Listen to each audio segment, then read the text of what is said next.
Bijan Robinson was going to go in the top 10, and did anybody think he was going to go to Atlanta? I actually had him as the perfect fit for Atlanta at number 8 overall. I understand, the positional value of the running back in the NFL right now is definitely on the lower end, but you're talking about a top 3 player in the class, first round pick, potential Hall of Fame talent you're talking here. I was actually on our milehighhuddle.com live stream over on our Facebook and YouTube page just a little bit ago when they made that pick. And it's a lofty comparison, but when you watch him play, I don't know why he reminds me so much of LaDainian Tomlinson. And I understand, that's very lofty. You're talking about a Hall of Fame player, but the jump cut, the vision that he has, the receiving ability, you could split him out wide if you wanted to, throw him in the slot and just utilize him as a receiver that way. He's really good in pass protection as well. He's explosive. He's got long speed for days. If you need him to take one to the house from anywhere on the field, he can do that. I had him as a perfect fit for Atlanta because of what Arthur Smith likes to do. Go back to the time when he was in Tennessee, with Ryan Tannehill and Derrick Henry.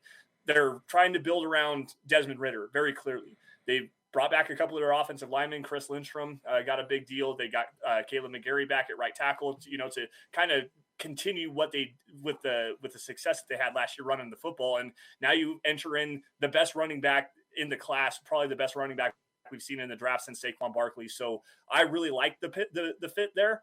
I don't know that I necessarily first saw it happening, but again, you're talking about a perfect fit for what Atlanta likes to do.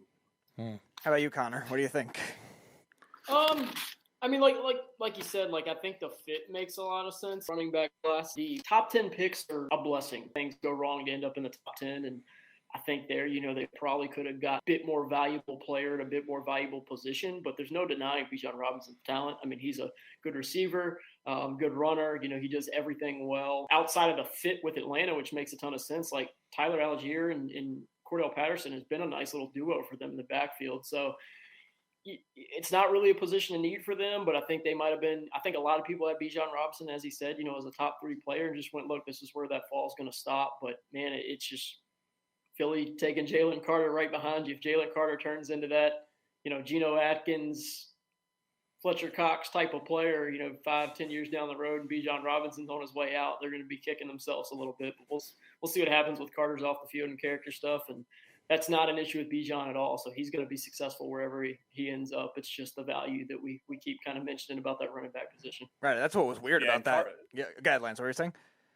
I was just going to say one quick thing.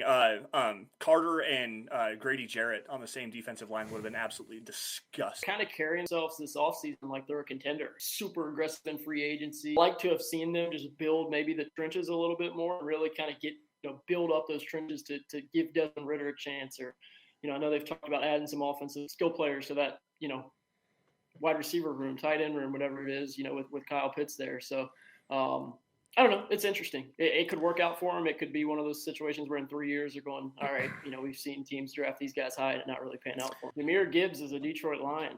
Jahmyr Gibbs? No. DeAndre Swift is probably going to have to exclusively be their number 2 wide receiver. Start in the slot, just let everyone else run, and then we'll see where they go from there with all the receivers they have suspended. Get Lance, what were you saying?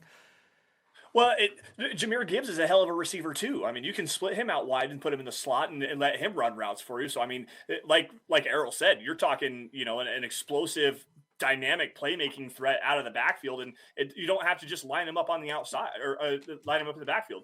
You can flex him out, get him out wide. I really like his ability from the slot. He's a damn good route runner and an explosive, big play receiver. You can keep DeAndre Swift and Jahmyr Gibbs on the field at the same time and be very fluid and very versatile out of that backfield, man. And then, like you said, you get Jamison Williams back from that gambling suspension.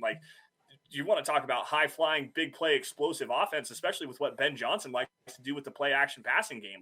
This is it's an interesting move. It's something I definitely didn't foresee happening this high in the draft, but I like it a lot. I think it's a really good fit, especially after you lost Jamal Williams to free agency. So you got to add some depth to that backfield as well.